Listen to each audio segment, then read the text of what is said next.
जय श्री कृष्णा मित्रों। कृष्ण परम पिता जगत के पालनहार, आज फिर से आपकी शरण में आया हूँ। ना कोई मांग ना कोई शिकायत, बस यही प्रार्थना कि इस यात्रा में आपकी उपस्थिति बनी रहे। जो भी इस करुणामयी वीडियो को देख रहा है उसके मन को शांति मिले, उसकी उलझनें सुलझ जाएं और वह समझ सके कि वह अकेला नहीं है, कभी नहीं था, कभी नहीं होगा। यह अध्याय आधारित है ध्यान योग, आत्म संयम का मार्ग और ईश्वर से मिलन की वह गहरी राह जो बाहर से नहीं भीतर छुपी है।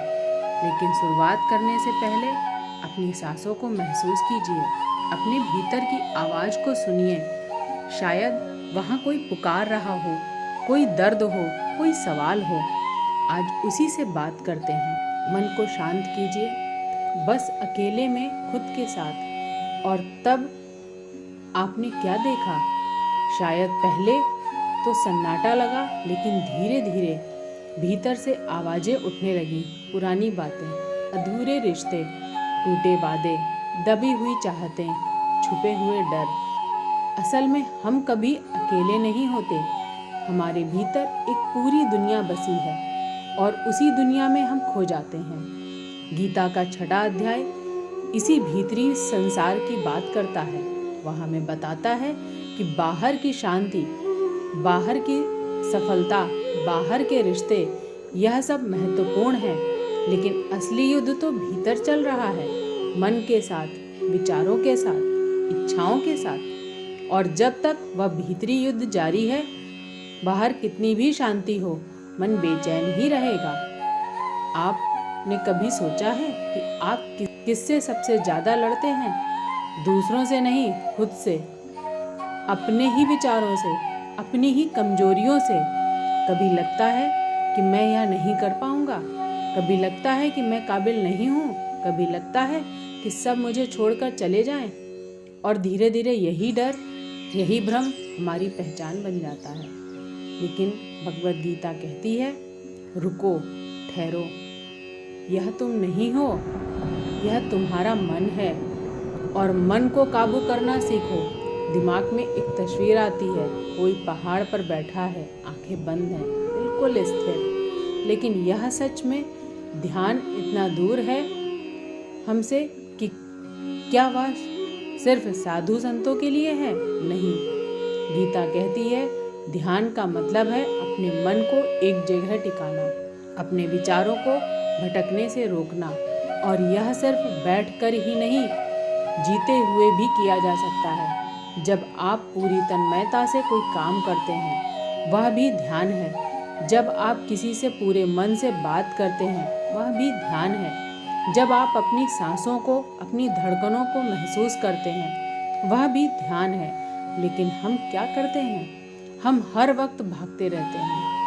शरीर यहाँ है, मन वहाँ है, काम कुछ और है, सोच कुछ और रहे हैं। हम कभी पूरे नहीं होते हैं, हमारा अस्तित्व बटा हुआ होता है और इसीलिए हम थक जाते हैं, टूट जाते हैं। गीता में भगवान श्री कृष्ण अर्जुन से कहते हैं, योगी वह है जो ना तो बहुत खाता है, ना बहुत भूखा रहता है, ना बहुत ज़्यादा सोता है और ना बहुत जागता है। वह संतुलन में रहता है, मध्यम मार्ग। इसे ही आत्म संयम कहते हैं। और यह कितना जरूरी है आज के समय में।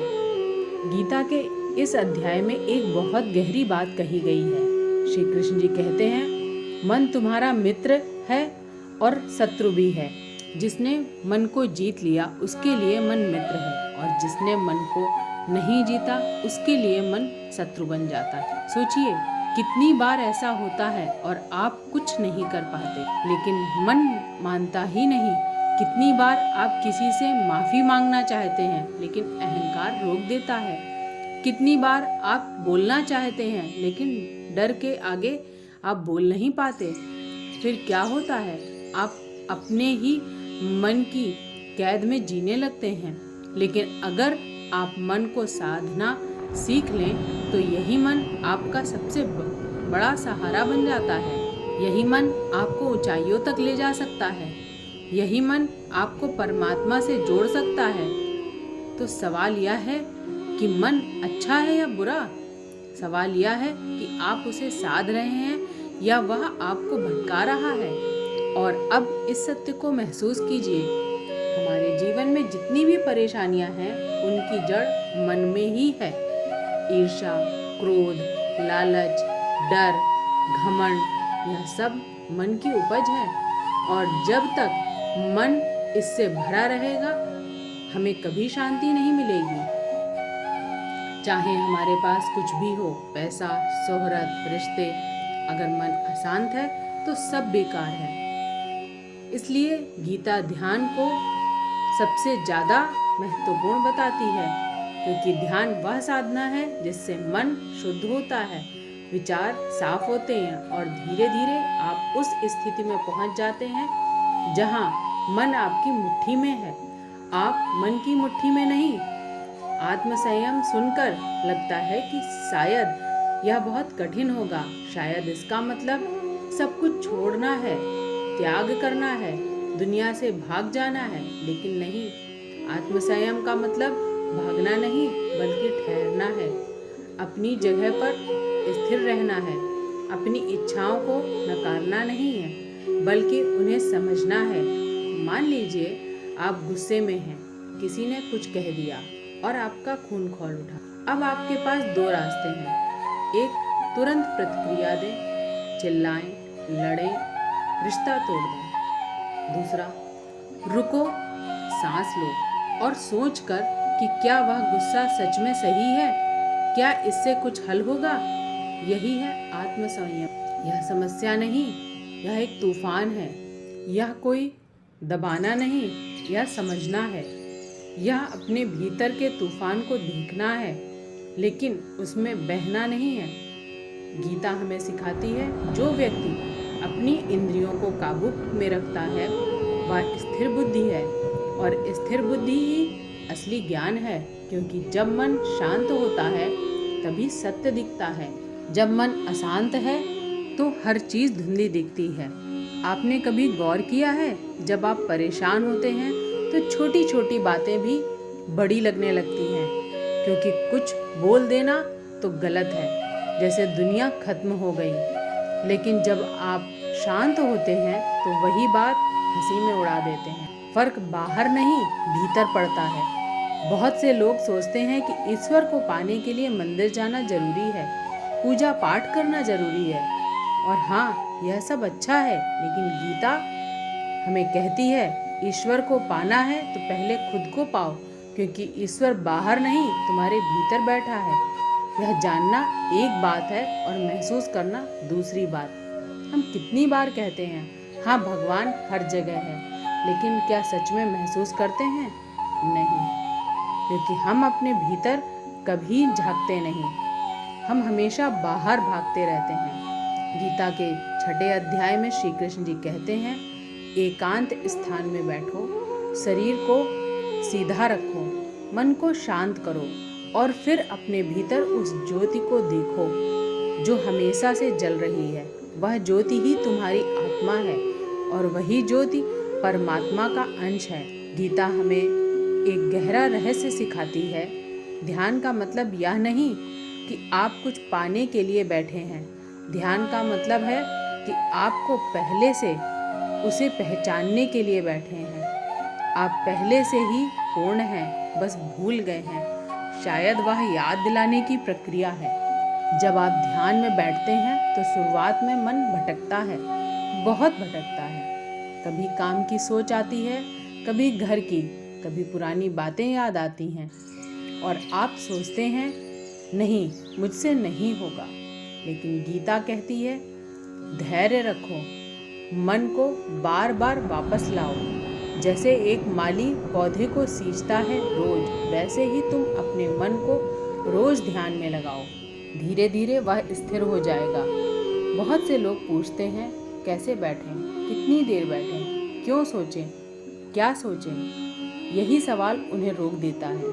गीता हमें सिखाती है, सरल बनो, संयम रखो, बस एक शांत जगह ढूंढो, जमीन पर आसन लगाओ और बैठ जाओ, आंखें बंद कर लो और अपनी गहरी सांस लो, बस इतना ही। कोई जटिल मंत्र नहीं, कोई कठिन मुद्रा नहीं, सिर्फ अपनी सांसों को महसूस करो, आती हुई सांस और जाती हुई सांस।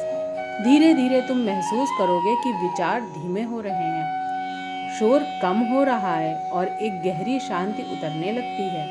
यह शांति ही असली ध्यान है, यह शांति ही ईश्वर की उपस्थिति है। यह ध्यान आपको परमात्मा के और करीब ले जाएगा।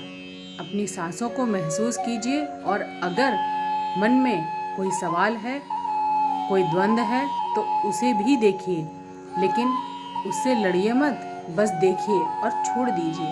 क्योंकि जब आप छोड़ते हैं तभी आप पाते हैं, जब आप खाली होते हैं तभी आप भरते हैं। यह जीवन का नियम है, गीता का सार ही यही है। लेकिन यह समाप्ति नहीं, एक नई शुरुआत है।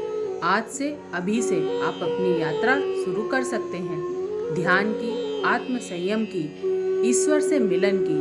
और याद रखिए, आप अकेले नहीं हैं। कृष्ण जी आपके साथ हैं, हमेशा थे, हमेशा रहेंगे। बस आपको उनकी आवाज़ सुननी है, और वह आवाज़ सबसे साफ तब सुनाई देगी जब आप शांत होते हैं। तो शांत हो जाइए, ठहर जाइए और अपने भीतर उस दिव्य ज्योति को देखिए जो हमेशा से जल रही है। वही आपकी मंजिल है, वही आपका घर है। कृष्ण आपके साथ हैं और आप धन्य हैं। आज के वीडियो में बस इतना ही। वीडियो पसंद आई हो तो लाइक करें, शेयर करें और चैनल को सब्सक्राइब करें। जय श्री कृष्णा।